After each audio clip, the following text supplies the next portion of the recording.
Damon Knight, isn't it beautiful?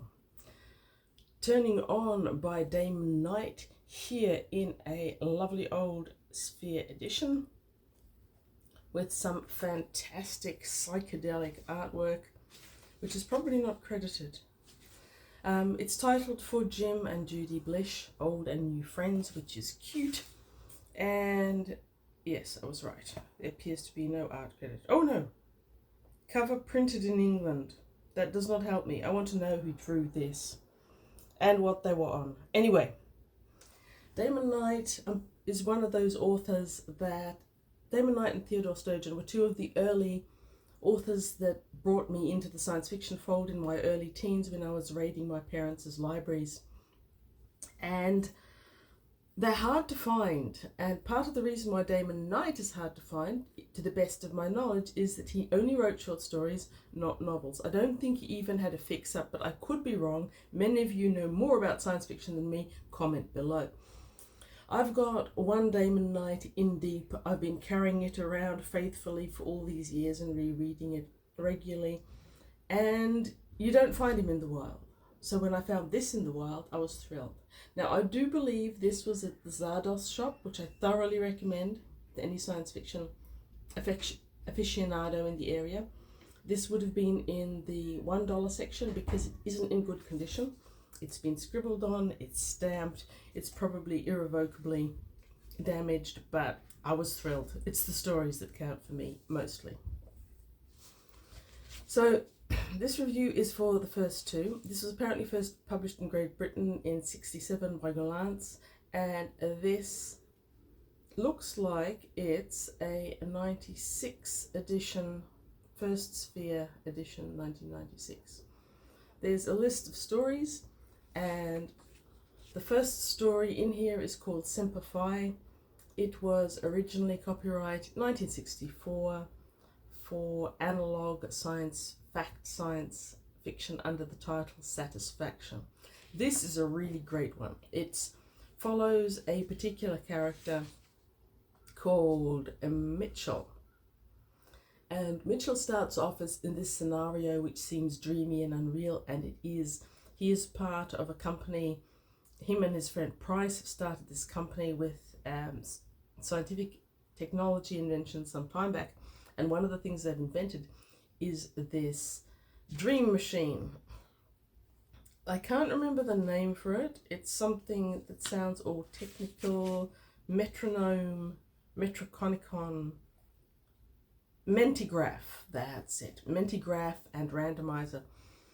And Mitchell's very casual about the company now. He spends a lot of his time every day in the mentigraph.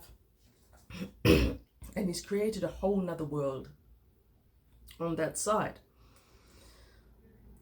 It's got that Damon Knight beautiful writing so that you're engaged with Mitchell and the dynamics between him and Price. Price doesn't do the dream stuff anymore, the mentigraph stuff. He lives in the real world and is involved in the company and promoting the company and improving the business. Mitchell is very lackadaisical about the whole thing. And this story turns upon the fact that while Mitchell and Price are discussing things in Mitchell's office, they hear that a very special visitor has arrived.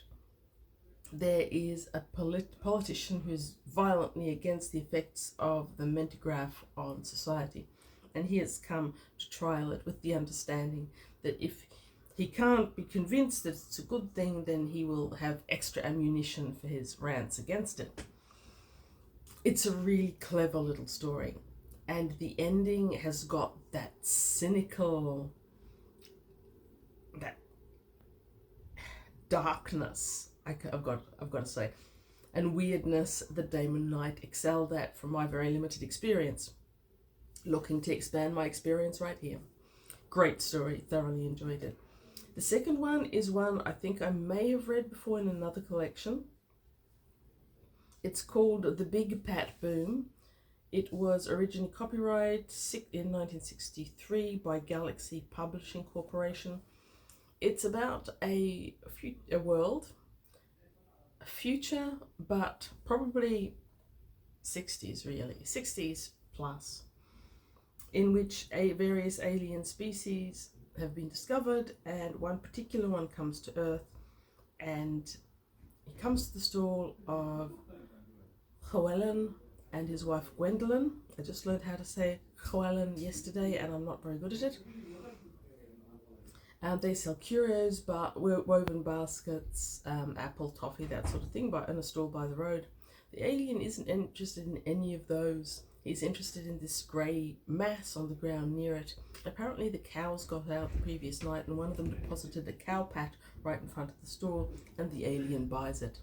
Hence begins the aliens coming throughout Earth and buying cow pats of different types, vintages, sizes, designs, for increasingly astronomical prices that start with a quarter, go on to £1, and I think they end up with considerably more than that. Anyhow, that's the first 2 stories from Turning On by Damon Knight. I think short stories should be my goal today. Thank you for watching. Read good books and read good short stories.